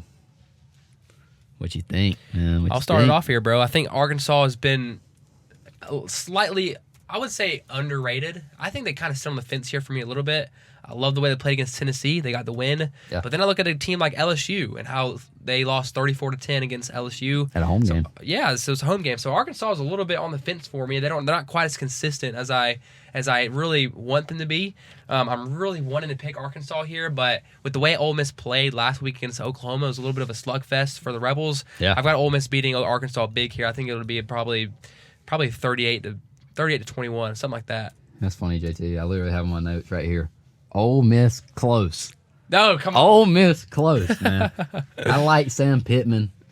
Yep. Arkansas fans, not so much. But I think he's been great this season, man. I think the spread's it's sitting at 7 right now. It's opened at 6, which if it was opening at 6, I would think about taking Ole Miss to cover that touchdown. But I've seen it at 7.5. I like Arkansas to keep this game close. Ole Miss throughout the season, they've kind of been a different Ole Miss than we've seen in the past. A little bit, yeah. Some low scoring affairs. Yeah. I mean, I'm looking at their SEC, these last 4 games they played in the SEC. I mean, they lost 20-17 at home against Kentucky. Beat South Carolina 27-3. Lost to LSU 29-26. Oklahoma 26-14. I mean, this is not a Lane Kiffin team, but I think Arkansas can score, man. But I like that Taylor Green kid. He's good. coming off of, I believe he just got named National Player of the Week before I walked into this room. And I like him, man. I don't like him to win, but I do like him to cover, and I like him to play a close one against Ole Miss, who seem to rely on their defense heavy into the season. And we don't even know if Trey Harris is available for this game, but his injuries are still a question mark. Yeah. So I don't know where you're going with this Ole Miss big here. I think Ole Miss they've been humbled against Oklahoma last week. I think they take care of business here. Arkansas is not as good as Oklahoma is, in my opinion. I think Oklahoma would beat Arkansas if they played tomorrow. Really? So I think Ole Miss takes care of business, bro. But I'm glad you're not picking Arkansas, because when you stopped the segment and said what you had written on your notes, I thought you had Arkansas winning. Oh no, we're about to be disagreeing 2 games in a row. So we agree Ole Miss going to win regardless. We don't agree about the score. Yeah, no. And I'm not going to give exact score predictions for every game here. Probably won't either. But I definitely think Arkansas is going to cover in a close one. Oh, yeah. And moving on here, we got Minnesota, Illinois. This game really confuses me here, JT. I mean, we were talking to, just talking like buddies walking in here, talking about this game. Yeah. And, I mean, Illinois is not favored, and they're playing a home game against a Minnesota team who we've seen lose to Michigan. I mean, they were in a dog. I can't believe. I cannot remember if they beat North Carolina early in the year or not. But I remember watching that game. It was like a 17 to. UNC beat Minnesota that game. They did. Yep. Yeah, I mean it was like 17 to 19 to 17. Something like that. I mean, that's a horrendous game. Yeah. They got blown out by Iowa. How do you get blown out by Iowa? I mean, but they're coming in this game with a 3-game win streak, going on the road. PJ Fleck, they're rowing the boat all the way to Illinois. Yep. And yeah, Illinois, like I said, Illinois is not favored in this one. They are, I believe, they're 3-point dogs as it sits right now. Yep. Which is weird because it just continues to grow. That spread continues to grow for Illinois. It's like, what do I not know? Well, I think, Nick, it's really a momentum game, right? Illinois just got squashed out of their minds against Oregon. You mentioned Minnesota's on a 3-game win streak. They're coming in hot. And so I'm going to go and say my prediction. Is that cool if I say my prediction? Oh, yeah. I'm gonna go ahead and shoot. And I love the way Vegas laid this one out. You're sitting here disagreeing with it. I love that Minnesota's favored because I think Illinois, the momentum is stopped. They slammed into a school bus with their momentum. So I've got Minnesota beating Illinois. It might be close. I won't give a prediction because I haven't thought that deeply into it. But I've got Minnesota beating Illinois in a close one. It's going to be down to the fourth quarter. Either Minnesota wins in a close one or Minnesota absolutely destroys. I don't see a world where Illinois beats Minnesota in this game. I don't care if it's at home. So give me Minnesota in this one, Nick. What you got? You're shaking your head. Crazy. I just want to read off a stat right quick. Let's read it. Change my mind, bro. Iowa rushed for 272 yards against Minnesota. Okay. I believe Michigan's rushing total was above 200 as well. And Illinois likes to tote that rock, man. And Brett Bielema, like I said, he got skinnier over the last weekend before Oregon. He's gotten fatter this weekend because he knows for sure they're winning his home game. This is the easiest bet to me that I've seen all week. Honestly, that's crazy. I think Illinois pulls it out. I mean, it doesn't matter how much they win by; they just got to win. Yeah. But this will be interesting to watch. I will definitely probably have a 2 TV setup at 12 o'clock watching both these games, especially since I put a bet on it. Yeah. But. Do what you got to do, bro. Yeah, I know. All right, I want a quick one here, JT. Moving on. VT at Syracuse. VT favored. VT's favored. What's the line? Let me pull it up. I don't know. Spread, exactly. Whatever. But I like both these teams coming in this game. I like Syracuse. They're bouncing back from a tough Pittsburgh loss. It would be a no-brainer if it was in Blacksburg, but because it's in New York, man, it's more of a tricky one for me. I'm gonna go ahead and give Syracuse the benefit of the doubt that they're going to turn things around at quarterback play.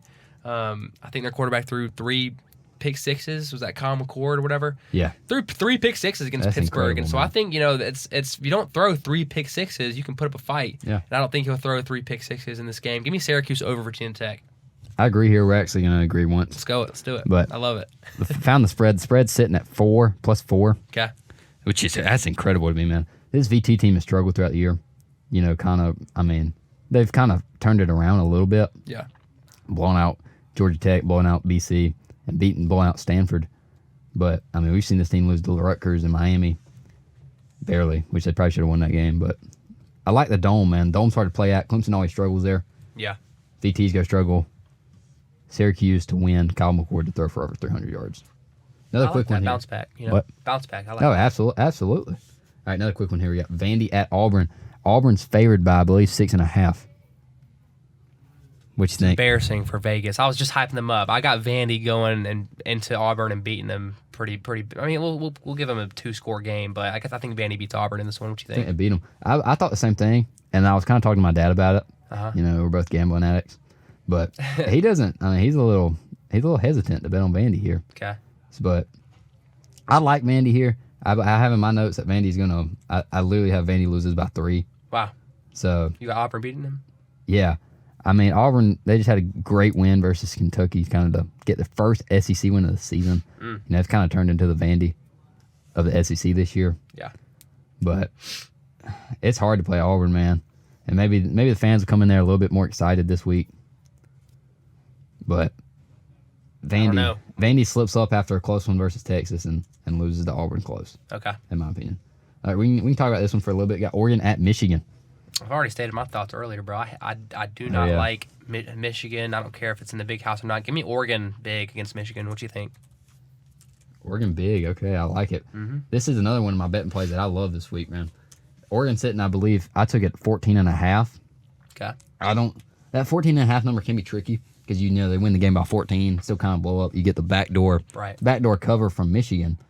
But, I mean, I like it, man. I like those points. I think Oregon, I mean, they're coming off a dominant win at home against an Illinois team who I thought was going to be a close one. I mean, this Ducks team really just keeps surprising me after I put my thoughts went down on them after the start of the season that you had talked about earlier. But I think they come out again. They shock me. And I think they win big against Michigan. I love this pick here. Oh, yeah. All right, got Florida in a neutral site against Georgia, you know. They're playing in Jacksonville, I believe. I heard this is the first time ever Chris Fowler and Kirk Herbstreit are calling this game. They're calling that game? It's been CBS. Oh, yeah, it's been CBS for years. And so since CBS switched over, it's going to be Kirk Herbstreit and Chris Fowler on the mic. Super excited about that transition. However, I don't think it's going to matter too much. I've got Georgia beating Florida in another big upset. I mean, it's not upset, but big fashion. They're going to put up points on them. Yeah, absolutely. Coming into this year, I kind of thought that, you know, Billy Napier's job was on the line. I mean, everybody kind of agree with that. But I think he's overachieved so far this season. Yeah. Absolutely. I mean, I thought the Gators were going to walk into this game with 2 wins. He's hanging on, dude. He's really doing something here. That was a pitiful loss to start the year at Miami. Yeah. And honestly, he probably should have beat Tennessee. You know, they had Mertz went out. You know, he's gone for the season with a devastating season-ending injury. But, I mean, this Lagway kid, man, he's got the potential. He got everything in the world. I wanted him to come to Clemson so bad. Dude, he was so close, bro. I wanted him to come to Clemson. So close. I have in my notes here, does Lagway cause enough trouble for the Gators to sneak a win? I'm going to let you answer that. I don't think so. Honestly, you look at his stats versus Kentucky, I mean, he threw for like 270 yards, but he completed like 7 passes. So it's like, I don't even understand how that stat line happens. But I think Florida can't even move the ball in this game, honestly. Yeah. This game's kind of been dominated. You know, they say it's a rivalry, but like it's kind of like the Clemson and Lil Bro rivalry. It's kind of been dominated this past decade. And I don't think it stops today. Or not today, but Saturday. Yeah. All right, moving on here. We got Texas Tech at Iowa State. You're very vocal about this one. I was. I'm going to let you go first. I'm going to let you spill your beans, bro. You know, Iowa State, they've been a fourth quarter team all year. They're gritty. They don't like to give them away. But, you know, the thing that questions me about this Iowa State team is they should have lost to UCF. Oh, yeah. When they played UCF. UCF, I don't know how they got to the point, but I know UCF's one of their players dropped the ball right before the end zone. Late. Ray McLeod, right? Yeah, I mean, late in the game, that would have put it into, like, I believe a two-score game. And probably would have put it away. But, I mean, I like Iowa State to win this game. I don't think they lose yet. But I don't think they cover. What's the spread? It is 13.5. Okay. I think that's way too many points. I think Texas Tech plays a close one, but Iowa State comes out with another dub. Yeah, I hate that, Nick. I'm the exact opposite, bro. I was going to say I don't hate that, but I do hate that because I think Texas Tech losing against TCU the way they did last week, just devastating for that program to face that loss. I think they're going to come in here this game with kind of a redemption arc, right? They're going to be playing angry. They're going to be playing hot. I have Iowa State losing this game to Texas Tech as they welcome them in their home place. I think Texas Tech takes care of business. I think Iowa State is not quite the team that people think they are, being ranked at 11. That's just unbelievable to me. So I'm gonna put some fire on Iowa State fan base real quick. I'm gonna take Texas Tech to beat Iowa State in this one. I like it. I don't mind that pick, honestly, but I think let's squeeze out another one. All right, moving on. Yeah, this is another one that's like I'm scratching my head here. Yeah. You got Indiana at Michigan State. Yep. You know, Michigan State they've gotten better throughout the season, I would say. Yeah. I mean, absolutely gotten better, but Indiana's only favored by the line opened up at 7, and it's sitting at 7.5. Yep. We don't know who's playing quarterback for Indiana yet, but I mean, looking at last week, I think Washington's a way better football team than Michigan State is. Yeah. I understand that was a home game and game day was there and it was lit, but I mean, how lit is Michigan State Stadium going to be? I think they'll show out. I mean, Michigan State, it's not going to be the toughest environment Indiana's will play in this season, but I think Michigan State's they're going to be loud. Indiana's a vulnerable team, I think, in their position, being they're not really ever ranked this high. So they're going to be playing with everything they've got. I'm excited to see how this turns out. I'm somewhat big on Michigan State. I would be a lot bigger if they pulled through against Michigan, but they just couldn't make it happen. So for that reason, I've got to take Indiana to beat Michigan State in this one. You think they cover? I think they've won every game by 14 plus, and this is sitting at 7.5. Man, it's on the road. I'm gonna say they cover. I'm gonna say Indiana covers. I like them to cover too. I'm saying Indiana big here. I'm a big guy, Kirk Cinetti. I mean, he's sitting in the press conference room and he's look me up, Google me. I win. He wins. I mean, I'm a big fan of Kirk Cinetti here. Oh yeah. And I think they continue their win streak, man. I think it's continued dominant. Oh yeah. All right, got a quick one here. We got Kansas State at Houston. What's your thoughts on that one? Houston sucks. I'm taking Kansas State. No, not even a no-brainer for me. Boy. Kansas State all the way. I agree. No, I'm with you on this one, JT. I'm with you on this That's one. easy picking right there. That is a very quick one right there. All right. Yeah, Wisconsin at Iowa. Moving on. Yeah, I really am not the biggest fan of Iowa. I mean, last year I wasn't. This year they've changed in my eyes. I think Wisconsin's good too. Wisconsin is not really known for winning these kind of big games, especially on the road. I'm gonna have to rock with Iowa in this one, being in their hometown. They're comfortable. The crowd will be rocking. I've got Iowa winning against Wisconsin.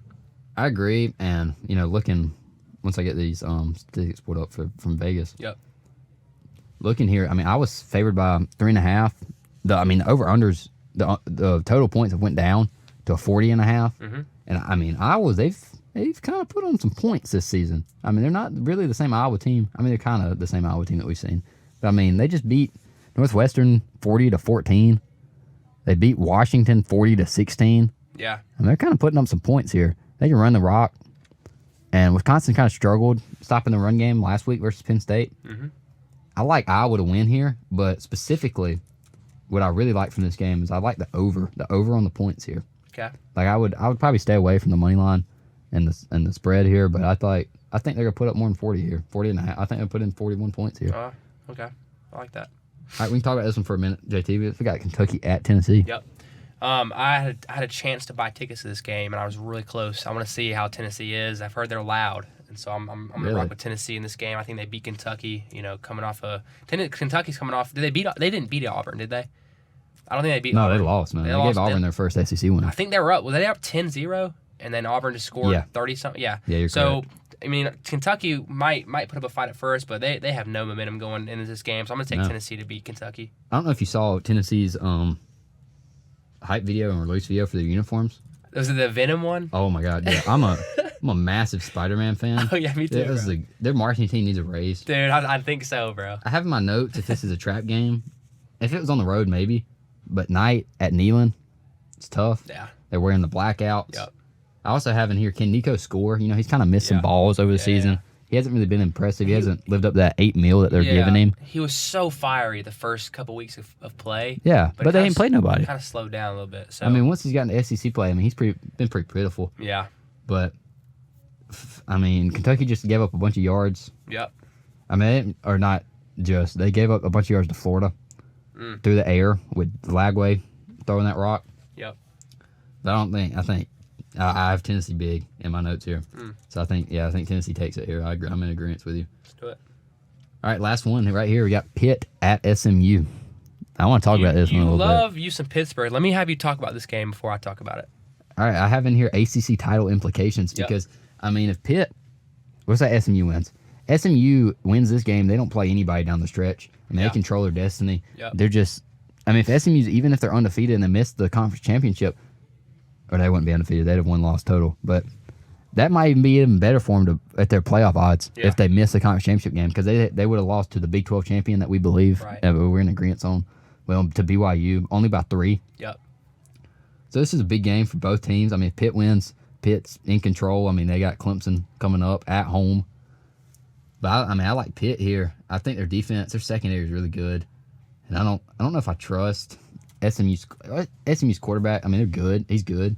I don't know if I trust him yet, especially against this really good defense that kind of made Kyle McCord look terrible. Yeah. And I don't think Kyle McCord's that bad. But I mean, I think Pitt's gonna get it done here, man.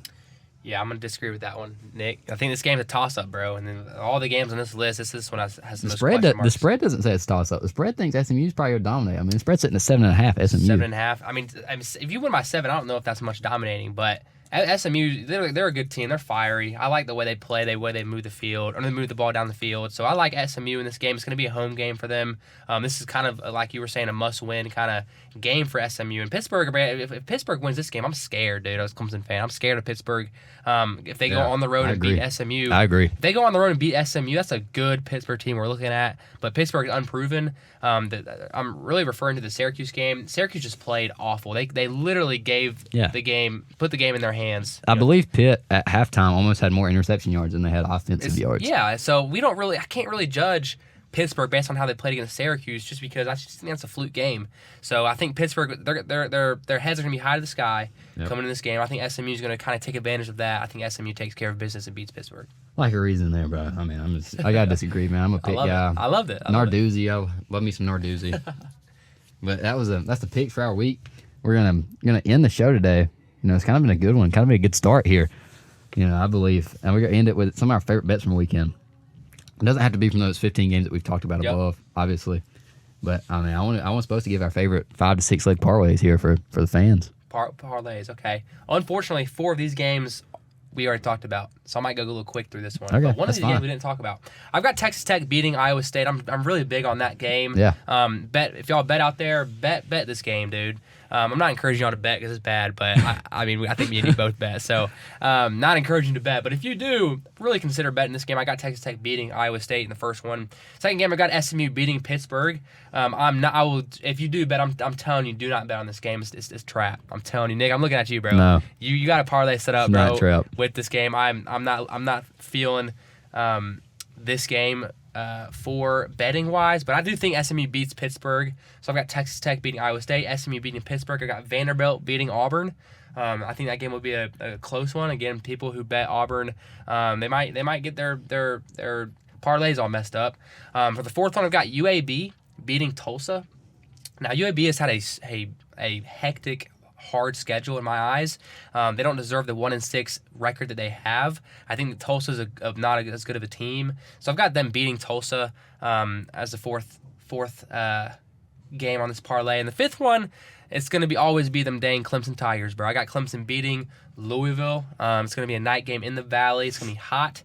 Louisville does not have what it takes to finish this one out. So I've got Clemson beating Louisville in this game. But Nick, as a bettor, dude, I want to know your parlay. I think you're more of a bettor than I am, but Oh, absolutely. I want to know what your 5-game parlay is looking like, bro, or 6-game, whatever you got. I got a 5 and I got a 6, but for my 5 and 6 are the same. I'm just adding another team. Okay. So I'm more confident in the 5 to hit. And, you know, like JT said, we've talked about 4 of these games. I'm starting off with Pitt money line. You got to throw in a dog in there to get them odds up. Yeah. Honestly, and I think this Pitt game, I mean, I think they could easily not easily, but it's very possible Pitt wins this football game. Yeah. I mean, without question. 100%. Another one that we've talked about, I got Oregon points here. It's covering 14.5 on the road in the big house. Yeah. Michigan's garbage. I mean, they can't score. So I mean, if they score 28 points, they'll cover. Mm-hmm. And I'm very confident that they'll get that number. I mean, you look at now. I got Indiana here. I got Indiana covering. As I hit on earlier, I was questioning what Vegas thought here. Yeah. You know, I was thinking this line would be closer to that 14.5 range we see for Oregon. And then I would think about not taking it. But I mean, with it sitting at 7.5 for me, that's an easy take for me. And then the second to last one, I got Illinois money line. Me and JT, we disagreed on that one, but I think Illinois gets bounce back win at home. I wish they'd come out with the 100-year anniversary jerseys again. I really love those jerseys. I did not like those. Dude, those things are beautiful. I think the helmets were nice, but yeah. Yeah, I wish I could see that again. But I'm finish it off. I got one we haven't talked about. I got Navy sitting at -11 versus Rice at Rice. Rice is pretty bad, and I believe the spread's sitting right here just because the Vegas just saw Navy get torched by Notre Dame. I mean, they turned it over, I believe, 4 times, which is something Navy doesn't do. Yeah. They don't turn the ball over, and I think they'll get back to that against Rice. And as long as they don't turn it over, I think this game easily hits that right there. And then my questionable one I'm throwing in there, we didn't talk about it either. I got Nebraska covering 6.5 at home against UCLA. Maybe some think that Nebraska's going to have a little off week after almost beating Ohio State. Yeah. But UCLA's looked pretty poor throughout the season. Nebraska's defense is really good. They can stop the run. I don't trust Ethan Garbers from UCLA to throw the football. So I think Nebraska could win that game by 7.